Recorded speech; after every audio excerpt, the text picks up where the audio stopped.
The Spin-off Podcast Network. This episode is brought to you by Audi. The road is calling. Embrace the thrill of the drive with the all-new, fully electric Audi Q6 e-tron. Featuring effortless power, serious acceleration, and advanced Audi tech. It's not just a new EV. It's a new way to experience driving. The all-new, fully electric Audi Q6 e-tron is here. The next chapter of Audi starts now. Imagine what's possible when learning doesn't get in the way of life.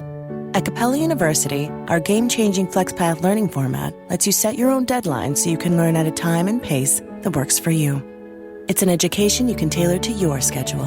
That means you don't have to put your life on hold to pursue your professional goals. Instead, enjoy learning your way and earn your degree without missing a beat. A different future is closer than you think with Capella University. Learn more at capella.edu. When the Facts Change is brought to you by the Spin-off Podcast Network in partnership with KiwiBank, the bank for Kiwi looking to get ahead in business and in life. A bank that delivers expertise in banking know-how, smart advice for business owners wanting to invest, grow their business or diversify. A bank that adapts with technology through the lens of its people and customers. It is a bank with heart that is driven by its purpose. Kiwi, making Kiwi better off.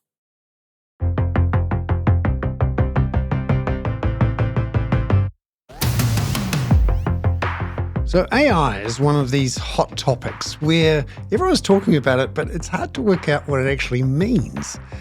And so this week on When the Facts Change, I thought I'd talk to someone behind a New Zealand tech success story that no one's really heard about. It's called Primer, and it was a company set up in the United States to use AI, machine learning, to understand what happens on the battlefield. Sean Gourley is the founder and former CEO of Primer. Primer was a company that is now being sold, but was built into one of the world's most important and effective users of AI for defence. And Sean talks this week on When the Facts Change about his story, how the company was built, what it did, and the importance for New Zealand of defence technology, AI, as a way to grow, as a way to connect with one of the biggest trends in the global economy. But not just the global economy, it's global geopolitics.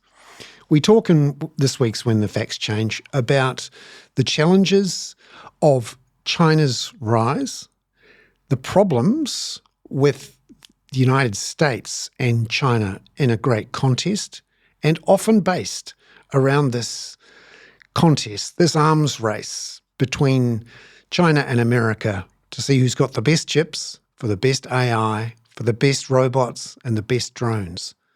That's this week on When the Facts Change, a deep dive into the world of AI and the contest between the United States and China and New Zealand's place in that contest.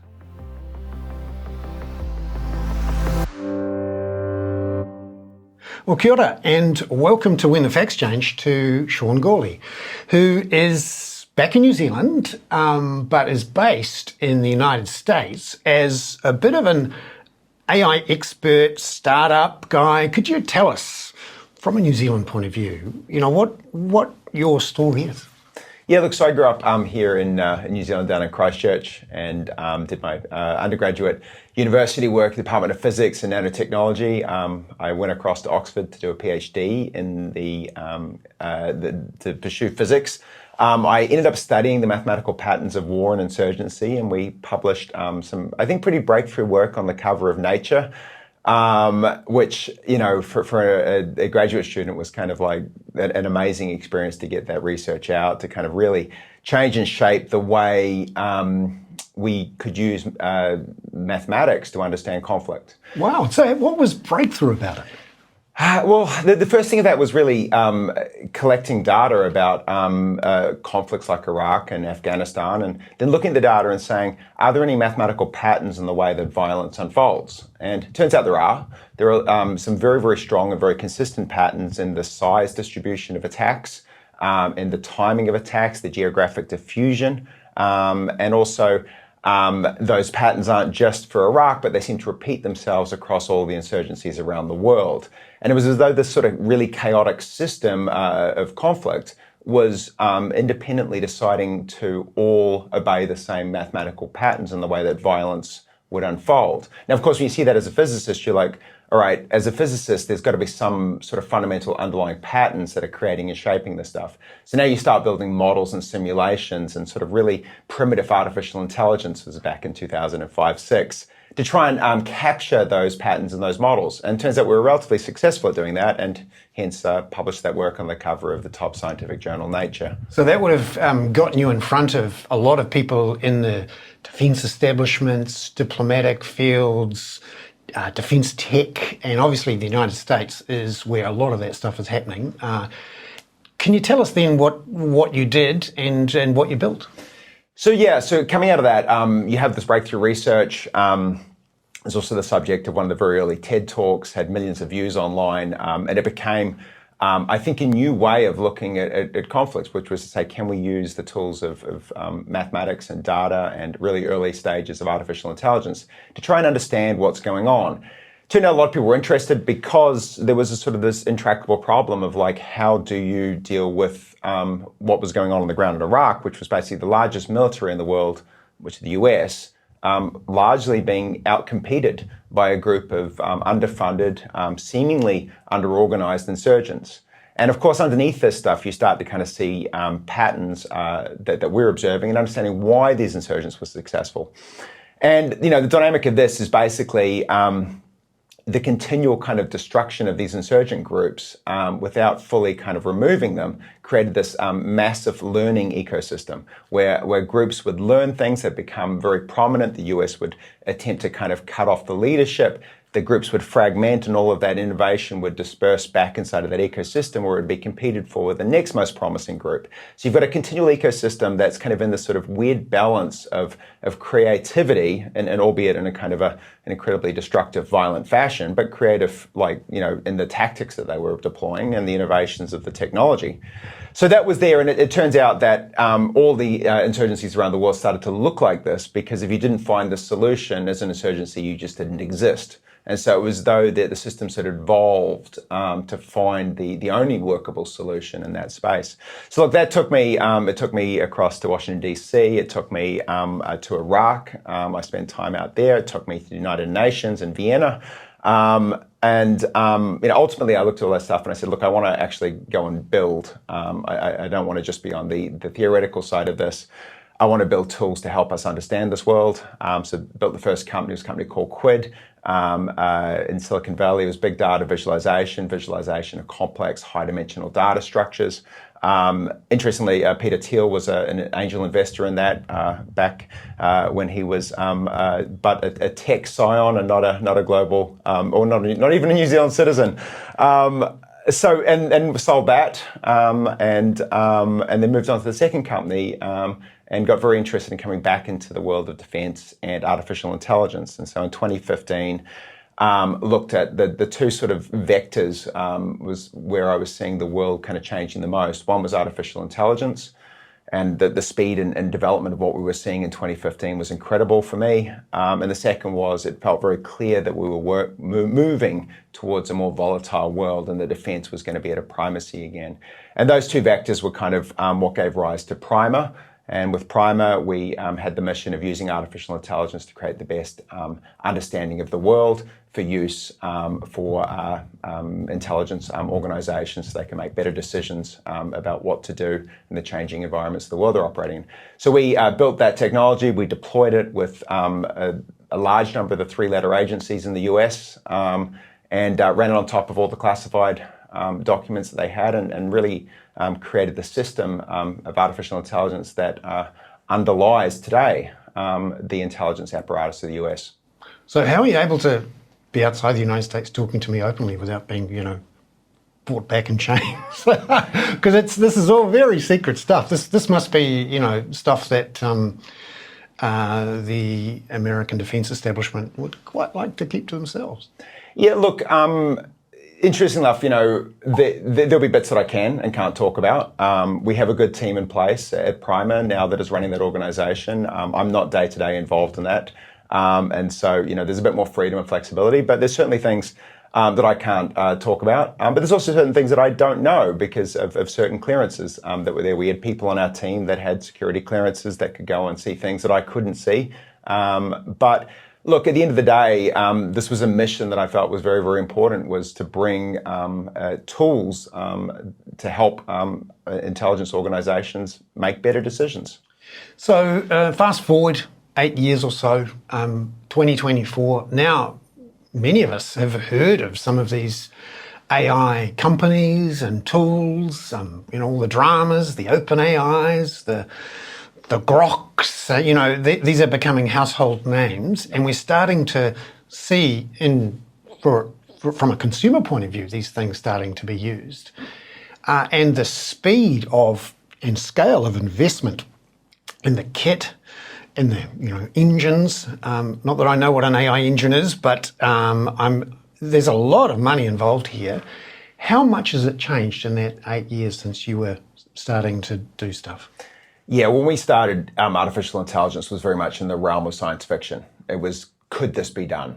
And that for me was the most interesting kind of part of building companies is going in and really trying to answer that question, like, can something be done? Once it sort of becomes obvious that it can be done, it's much less interesting, for me. So that was there. And look, the defense and the intelligence, organizations, have a vested interest in having capabilities that no one else in the world has. And so they become very natural partners in the creation of new and novel technology. But they've also got a very important mission, right? Which is to say, we need this technology so we can defend the things that we care about.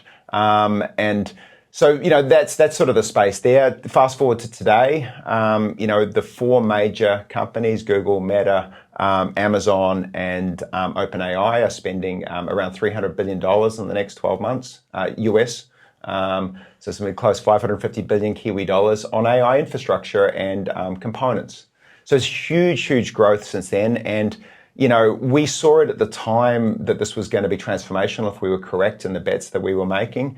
I don't think any of us, even at that time, would have imagined $300 billion of spend by four companies in that. But one way to sort of highlight, I think, the significance and the importance of this kind of sense of dates, and there are three dates that sort of stand out. One is 1994, which is the release of Netscape and the Mosaic browser. The second is 2007 with the release of iPhone. And the third is the end of 2022, which is the release of ChatGPT. And I think that's the right way to kind of contextualize this. It is, if you were to go back over the last 3 decades, you've got this transformation from, firstly, the information is accessible with Netscape. With the iPhone, information is available with you at all times. And now with ChatGPT, information is available personalized to you in a way that mimics human intelligence. And I think it is that sort of like seminal in terms of the technology development. It's sometimes, you've got to look backwards to kind of understand where we're sitting. But this is as big, and I would argue even bigger of a transformation than the web browser or the iPhone. And it's not just transforming, how we use computers or how our businesses work. It seems to be transforming war as well. And, there are some horrible wars going on at the moment, and the biggest, most crucial, you could argue, one in the world is in Ukraine, where we've seen extraordinary things done with drones, with all sorts of technology. Your specialty now is sort of understanding how AI becomes part of war. So could you give us a sense of, how that conflict in Ukraine, but also how this exponential growth and power and availability of AI has changed war? Yeah, so I think there's a few places to start on this, but one is an organization called DARPA. And DARPA is the Defense Advanced Technology Organization in the US, basically bringing science fiction technology into the battlefield. And DARPA puts up these challenges. And one of the ones they did, which we know about, was creating these self-driving cars. That's way back. One of the most recent ones they've done is a thing called Alpha Dogfight. An Alpha Dogfight puts the top human Top Gun in a plane and puts a computer against it and teased them up and said who's going to win. So they had a whole challenge. They had 8 finalists come through, a relatively small team called Heron AI. They won the right to challenge the best human. And they put them up in a simulation, and it wasn't even close. The AI kicked the human, kicked their ass. And so they won 5-0. They would do things that humans wouldn't do. They would take risks that humans wouldn't take. They were faster to react. They had different strategies. But ultimately, they didn't have the same risk profile that a human does, right? It's very different when you're playing as a machine versus a human. They've now taken that stuff into real life simulations, and the results, the rumors seem to be that the results seem to be holding true in actual physical things. So what you're looking at is the best humans driving the best planes for dominance of the ultimate high ground on a battlefield are being superseded today, or indeed even 2 years ago, by machines. And this is just 1v1, right? So the next thing you go is, well, all right, if a machine can control a single plane, what if it could control 100? And what if those 100 started organizing and evolving in a coordinated fashion and had these swarms kind of unfolding? So that's the next thing. And so DARPA's got the next project, which is a project called Offset, which is around drone swarms. And that's the next challenge that's in front of it. And this kind of goes back to some of the work that was originally done by DeepMind and OpenAI when they were playing games like StarCraft and Dota, which is what they were doing before they got involved in these large language models. And they were getting, really interested in how do you get teams coordinating of behavior to take on human-orientated teams. So this work has got precedent. We're going to see that rolling into defense. What we're seeing in Ukraine at the moment is a massive adoption of drones and drone technology. There's sort of every soldier has a drone that they use and a drone that's being used against them. There's not a lot of artificial intelligence, and I spent a bunch of time talking with some of the different defense officials in Ukraine. They're certainly keen to kind of think about how to bring artificial intelligence in, but at the moment it is still very, very nascent. And so these drones are controlled by humans wearing augmented reality goggles, but they're driven by humans. They get interrupted by electronic warfare, so they drag these long fiber optic cables behind them so that the signals can't be scrambled. But it is this kind of first person kind of like shooter, but in reality with drones. And, the biggest kind of defense of these things is scrambling the signal. And so the retort to that is you bring in autonomous drone systems, and you bring drones that can fly autonomously. You can bring drones that can fly in coordinated fashions. So this is very much possible. There are many, many Chinese, university research groups publishing work and papers on this stuff. A group out of ETH Zurich in Switzerland put together a result which was, I think, quite fascinating, where they showed that they could fly these drones better than humans could fly them with machines. So all of that technology exists. It just hasn't been ported into the defense environment of Ukraine. The caveat to that is, I think in 12 months' time, if the conflict is still unfolding, you will see a lot more autonomy in the drones. Probably not coordinated swarm autonomy, but single drone autonomy. And that will become part of that. The adoption curve of this is pretty rapid when it unfolds. But it's just at the early stages of bringing artificial intelligence in. But then Ukraine has not been known as an artificial intelligence superpower. That mantle really belongs to China and the US. Hey, it's Bill Simmons from the Bill Simmons Podcast here to tell you about Michelob Ultra Courtside. It's getting fans closer to the NBA with a chance to win prizes like courtside seats, a trip to All-Star Weekend, and much more. Check it out at MichelobUltra.com/courtside. Michelob Ultra Superior Access, Courtside 24-25 sweepstakes, no purchase necessary. Open to U.S. residents 21 and up. Begins on October 1st, 2024, ends July 1st, 2025. Multiple entry periods. Visit MichelobUltra.com/courtside for free entry deadlines, and official rules. Message and data rates may apply. Void where prohibited. This episode is brought to you by Prime Video. In the small town of Holland, Michigan, nothing is ever what it seems. Behind the tulip festivals and pretty houses lay dark secrets that threaten to tear a marriage apart. Nicole Kidman stars in this darkly twisted thriller about a wife and mother whose quest to uncover her husband's secrets may get her more than she bargained for. Holland, streaming on Prime Video March 27th.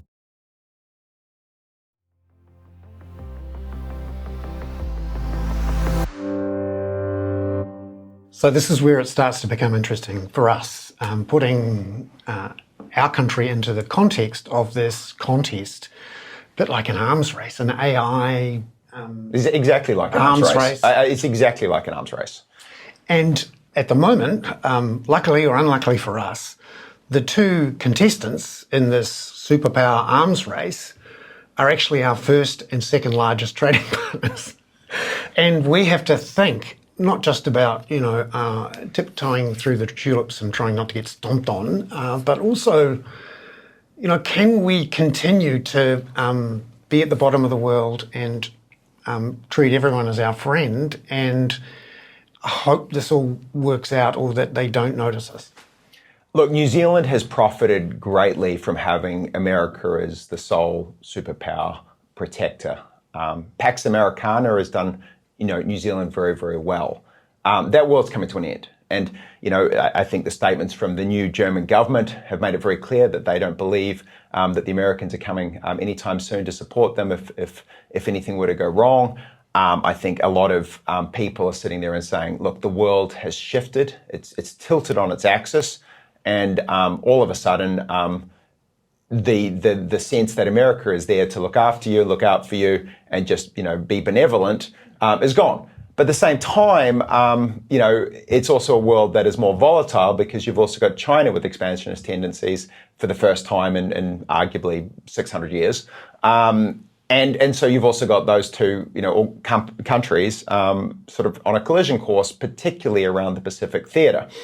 So the world has shifted. At the same time, you've got one of the biggest transformations technologically, which is artificial intelligence coming online, which is changing the way in which traditional military tactics and strategies are played out. And artificial intelligence is besting the best humans.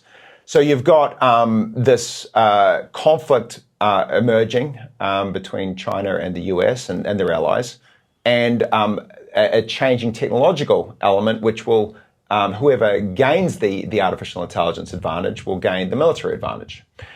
So that puts the world in a big state of flux, and it puts New Zealand in a position where we are no longer at the sort of the edge of the world and unimportant. We are at the bottom of the theatre of battle. And if that hasn't landed for New Zealanders, what did make it, I think, very, very relevant was the emergence of the Chinese warships, positioned intentionally directly under the flight path from Sydney to Christchurch, firing live weapons. And so I think that's kind of brought it crashing home. There was almost certainly Chinese submarines with the ships, and New Zealand is all of a sudden sitting there and saying, do we have control of our own seas? Do we have control of the supply chains in and out? Do we have control of the undersea cables taking information to us? And the answer with this is it doesn't seem like we're sitting in a great place to do that by ourselves. And if there was a message I think that China wanted to send us with their warships was, hey, we're here. We run this part of the world if we so choose, just so you know. And if there was ever any doubt, we're going to fire some missiles and wave guns at you and just remind you. And we're going to do it under the flight path of planes so that you're going to have to change the way you behave because we're here. So we're in a situation where we haven't spent much on defence for the last 50 years, really, certainly as a percentage of GDP. And the stuff we've got is it's old and it seems to have been it was outdated 20 years ago, let alone now. And the government seems very keen on reducing debt and running surpluses. And so is there any point really in us trying to scale up? We're never going to have the kit that even the Australians have, let alone the Americans. Do we really have to choose to sort of hook our waka to one side or the other? Yeah, this is sort of the thing, right? Like New Zealand would be obviously with equal trading. So if you look at Australia and the US as sort of the two major components of AUKUS, you bring the UK into that as well. It's about equal trade percentage between that and China. So we're almost evenly split between the AUKUS and the Chinese alliances. And so, as a nation that's equally balanced, like forcing not to choose or being in a position where you're not forced to have to choose is exactly what you want. I think the downside on that starts to come is if you don't make a choice, then you also don't enjoy any kind of defense from either party or either side. Now, you're hoping that you're not strategically relevant to anyone and so that no one would ever bother to come after you. That's the question. Why would anyone want to invade us? There's a bunch of sheep and some really expensive housing and, some lovely vistas, but there's no rare earths. We haven't got lots of people. Do they really want to... are we really important in this world? Yeah, I think the dynamic of this is an interesting question, right? So, firstly, it's what's the probability of being attacked? And, for most times in most peace environments, the probability of being attacked is very low, right? And therefore, the obvious answer is low probability of attack, probably not going to use the military, let's get rid of it, right? But the military is not here for every day. The military is here for the low probability occurrence. And that low probability of occurrence is what you keep Defence Force for. Now, you could say, look, there's no chance, of this, it's very low. Let's call it 10%. Let's call it 5% over the next 10 years. Well, are you willing to bet the freedom of this country and the values that we hold on a 5% chance and just hope that the world as we see it going forward is just going to not realize we're very important? So that's number one. Number two is you could find a bunch of rare earth minerals in our exclusive economic zone. You could find a much bigger importance of hypersonic military missile trajectories over the South Pole. You could find a strategic flank on the south side of Australia that you want to open up.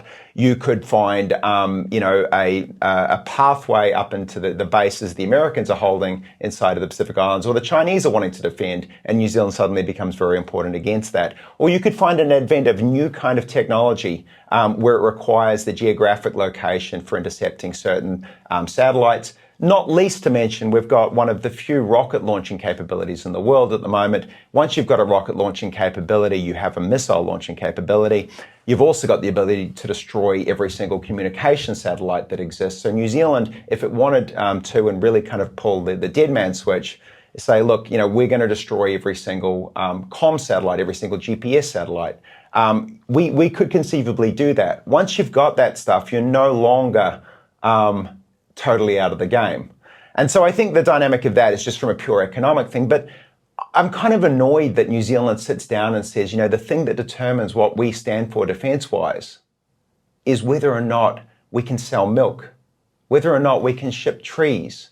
The thing that we stand for with our proud tradition of defending the values that we care about, well, we'll trade that all, provided we don't lose 1% of trade with China.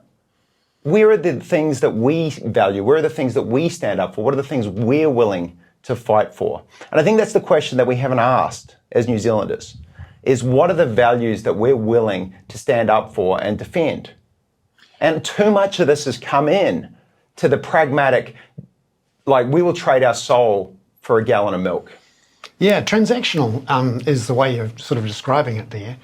And, up until a few years ago, it would have been a fairly easy choice for us. The United States was the biggest democracy in the world, the arsenal of the world in the Second World War, the last time we were genuinely threatened. And, the Battle of the Coral Sea and Midway were the moments when America's industrial might saved us. And if they hadn't stepped into Midway, there is a very good chance we would have ended up going through the same process that Singapore did vis-a-vis the Japanese. And so, that would have been an easy choice. In fact, we've made that choice for the last 80 years. And we've enjoyed the fruits of that protection. We have enjoyed that as much as we've kind of kept ourselves out of the formal military alliance. We've enjoyed the protection of the United States. But speaking transactional, the last week or so has been mind-blowing for anyone who's been looking at the balance of power in the world and the sweep of history. It's like a few days ago, the United States voted with Russia and North Korea against a resolution sort of saying supportive things about Ukraine, which is just mind-blowing. And as you said, the new German Premier Chancellor is saying we can't rely on America anymore. Why should we put our future in the hands of the United States when this stuff is happening, couldn't we just, like we often do, wait for someone to invent a cheap version of it, get an open source version, do it a lot more cheaply and be truly independent? Yeah. So the first thing is we have a formal military alliance with Australia. We have an agreement to protect Australia, and they have an agreement to protect and defend us. Now, combined, we have 12 ships. China has 290 ships. So, it's not the strongest alliance, but we do have a formal agreement and a formal thing, and that Anzac spirit runs very, very deep. We don't have one with America, but Australia does.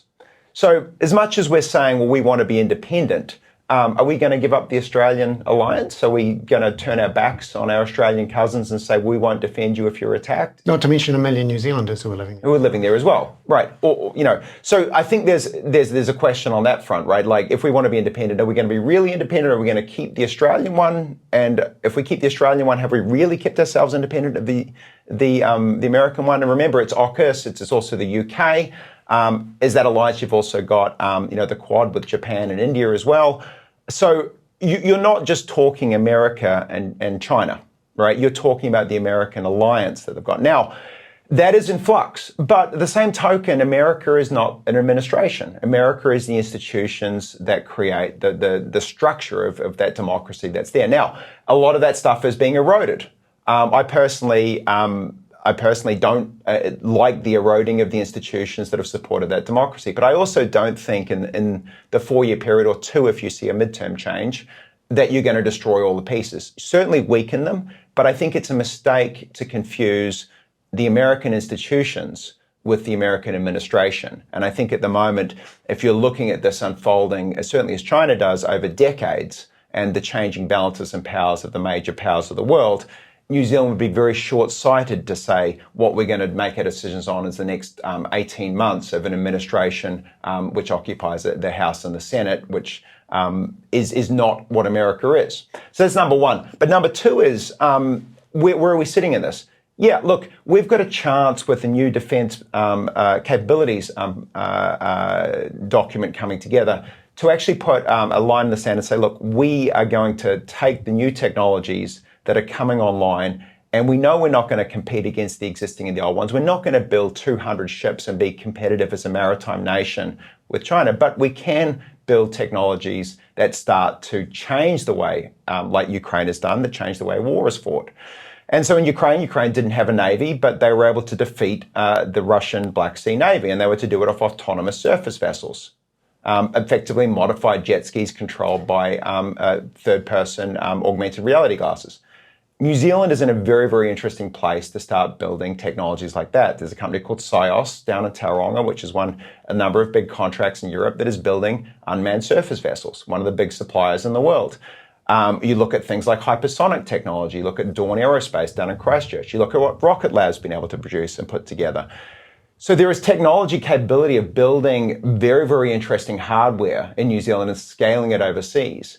And if you look at what we'd want to do from a defence production capability, we are much better putting that in than building one more frigate that would take ourselves from combined naval effort from 12 to 13 with Australia, and actually taking that money and saying, let's build 10,000 autonomous surface vessels that can continually monitor the exclusive economic zone that we've got, that can act in a coordinated fashion, that have artificial intelligence around it. And why shouldn't that be built in New Zealand? And if you've got that, now all of a sudden you're coming to your partners with technological capabilities, and you're not just going there and saying, please, will you put us into your alliance? You're saying, if you join our alliance, you'll also get these technologies to go with it. So look, I think New Zealand has an opportunity to move from shipping cartons of milk and investing money to get a 5% capital gain-free, increase on your house, and say, let's put it into technologies that can actually defend the values that we care about, irrespective of whether or not another country around the world says, hey, we're going to bring you under our wing. We're only going to get an ability to have an independent voice if we've got an independent technological capability that allows us to defend that voice.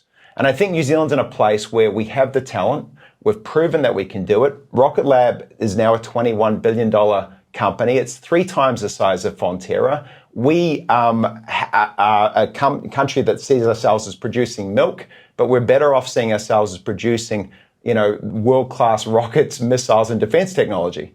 So this is a big change for New Zealand, because I think this is from a world where, why do we need defense, into we should be investing in defense technology here in this country. But if no one else is going to do it for us, why not step up and do it?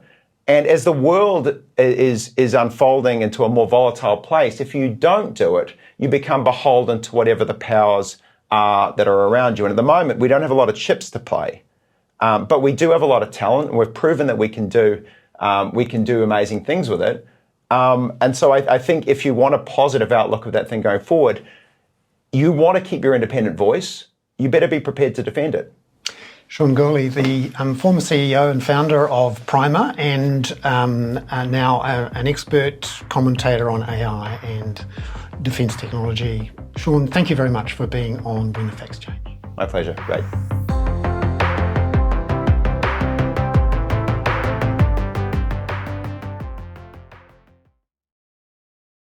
When the Facts Change was brought to you by the Spin-Off Podcast Network, together with KiwiBank. Visit kiwibank.co.nz to find out how KiwiBank are making Kiwi better off.